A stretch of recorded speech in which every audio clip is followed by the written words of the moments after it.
The great Mike Davis joins the program now.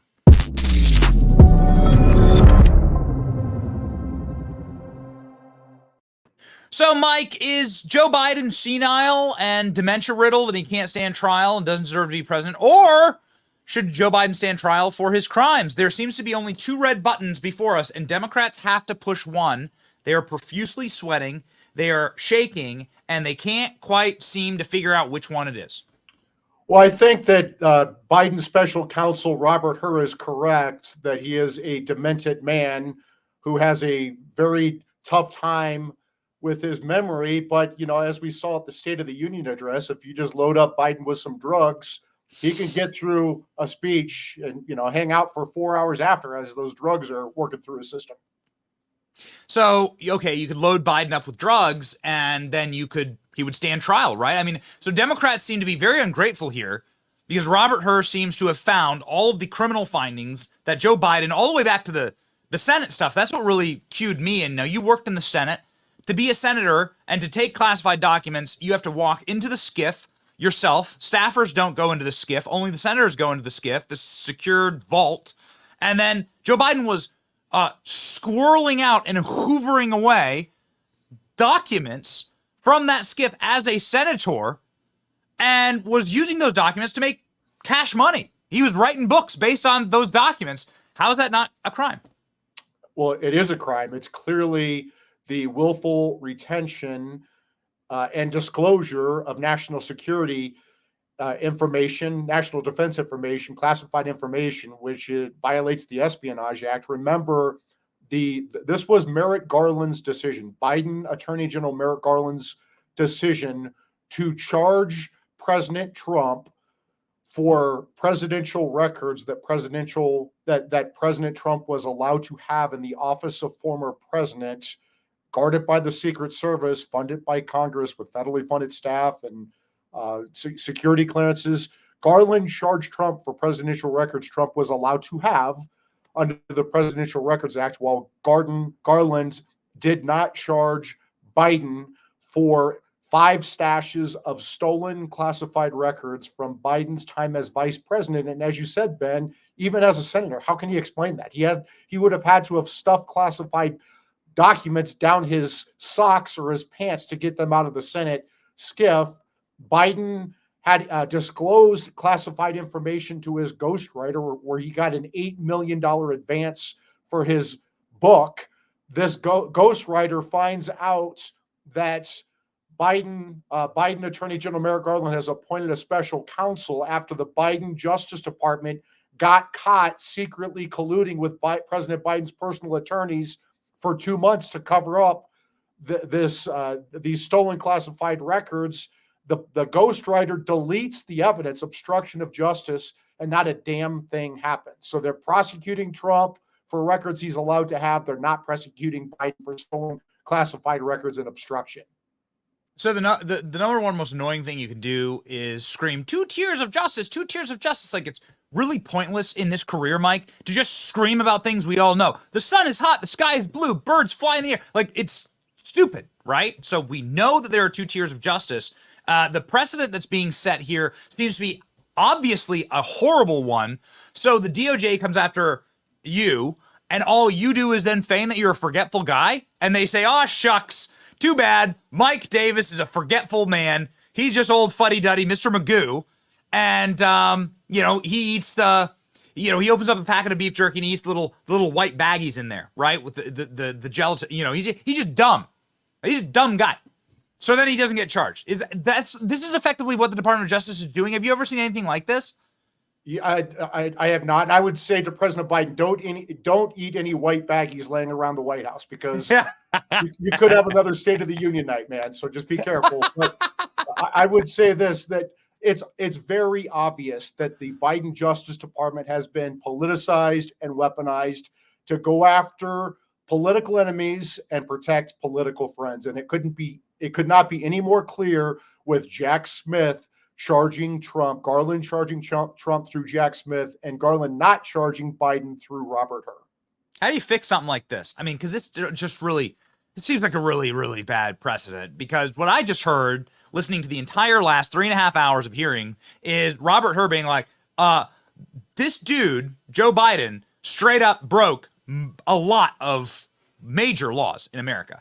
And how do you fix it? I think you fix it through the American people on November 5th, 2024, when you throw Joe Biden's old demented ass out of the White House and you put President Trump back in there. And then President Trump has his acting attorney general appoint special counsels to investigate all this and to investigate real crimes and to reopen these cases and to, for example, charge this ghostwriter with obstruction of justice for deleting these recordings, to charge Biden for these classified materials. There needs to be accountability at the with the Biden administration through the Trump 47 Justice Department. So, I mean, that begs a really important question. So right here, so tell me if I'm wrong here. I'm no lawyer, nor am I a legal expert. It seems like we have a really thorough report here saying that Joe Biden behaved in a criminal manner. So take the name out. Like, person whose name, Joe Biden, this guy behaved in a criminal manner, just period, just flat on his face, right? The Supreme Court is looking at a presidential immunity case right now. Is Joe Biden going to get charged for espionage when Donald Trump gets elected again? This seems like it's opening itself. This seems like they are setting him up actually for some real retribution charges here when you get an actual Justice Department in. You know, it's not even retribution. It would just be following the law. I mean, we have Robert Hur coming out and laying out that Joe Biden committed espionage. Joe Biden's ghostwriter obstructed justice by deleting evidence of this espionage after Garland appointed special counsel Robert Hur.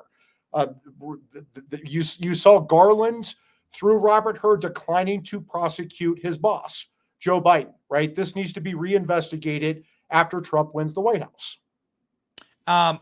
Would presidential immunity prevent this? I don't think you would have presidential immunity for disclosing classified materials as a former vice president. So no. Yeah. What about the destruction of the evidence? Because it seems like Jim Jordan now, and you work very closely with Jim Jordan and the people who are doing these investigations, Jim Jordan saying, you need to give us all of the documentation and the recordings. Some of those recordings were destroyed, as you mentioned. That's a charge in and of itself, right? I mean, that you can't do that.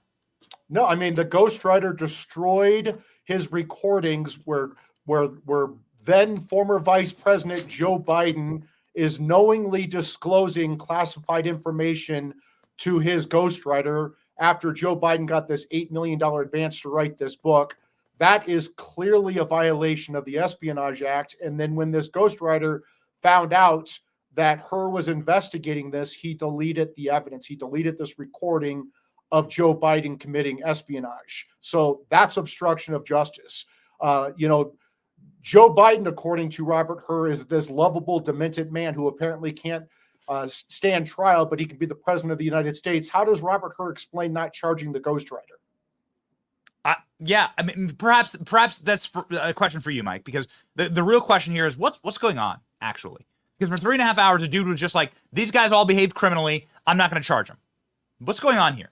It's what I've been predicting all along since Merrick Garland's picked Robert Hur. Robert Hur worked for Rod Rosenstein, Chris Wray, James Comey, that whole cabal of Republicans who hate Donald Trump. So have any of the Democrat arguments convinced you? You know, there's a guy on there, Hank Johnson. He thinks that Guam will tip over if there's too many people on it. Adam Schiff, Eric Swalwell. Have any of the arguments from Cori Bush, have they convinced you? Cori Bush called Donald Trump the white supremacist in chief in her screed that she just screamed, while she herself is under investigation by the DOJ, which is really quite remarkable that you can be under investigation by the DOJ and then go out and start asking questions of the special prosecutor. Any major takeaways from the Democrat side of the dais? I mean, I think that Cori Bush was particularly, enlightening because she's just such a brilliant woman and she says such brilliant things all the time. Of course not, Ben. I mean, these people are total buffoons. They're partisan clowns. And today's hearing went as expected, where Robert Hur tried to justify protecting Joe Biden and Joe Biden's ghostwriter for obvious espionage and obvious obstruction of justice. So Merrick Garland's protecting Biden while Merrick Garland is sicking Jack Smith, this political Scud missile, after President Trump. So, final takeaways here. How does Trump fix this DOJ? Because this really does this seems like the end result, right, of the broken system. We continue to pull the slot machine. We continue to see how broken everything is, right? So how's it fixed? There's so much rot at the Justice Department, and it's from these career leftists who have these key jobs in the Department of Justice, including the FBI. So when President Trump gets back into office after January 20th, 2025, he needs to make all of these senior career officials in the main justice, the chiefs and the assistant chiefs of all the litigating divisions, along with the FBI director, the deputy director, and all of the assistant directors, including the assistant directors in charge of the key field offices like Washington and New York, along with the assistant U.S. attorneys and these key offices like Washington, D.C., and the Southern District of New York and the Eastern District of Virginia.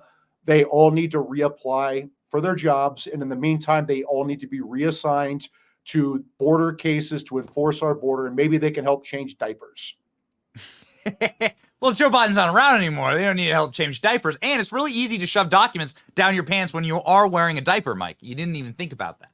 Okay. Well, I mean, the last time I wore a diaper, I agree. When I was in the Senate SCIF 5 years ago, I just didn't have diapers, so I couldn't steal documents. Yes.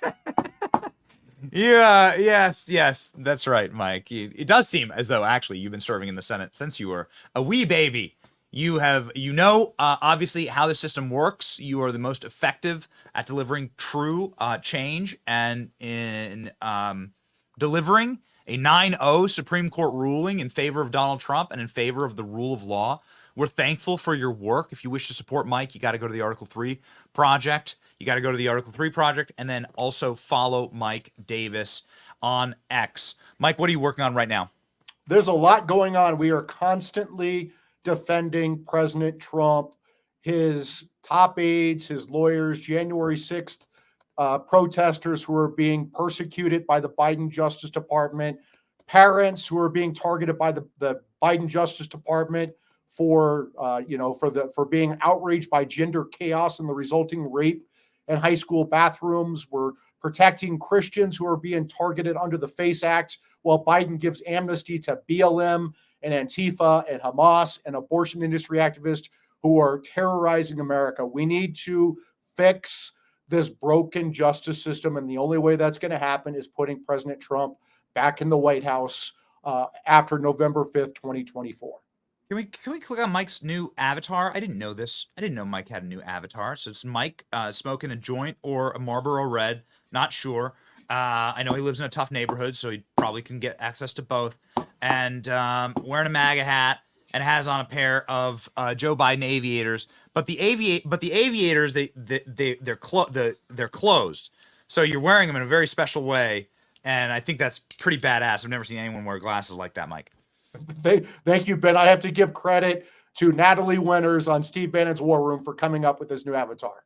Okay, great. My team of graphic designers will send you an alternate version where the glasses are open and you're not just wearing them on the ridge of your nose. But hey, ladies and gentlemen, the man can do anything, and the man can wear aviators however he wants. I'm not going to make another diaper joke, Mike. I won't do it. This is a classy show. This is an adult show. We're not going to do it. God bless you, Mike. Thank you for your work. Thank you, Ben.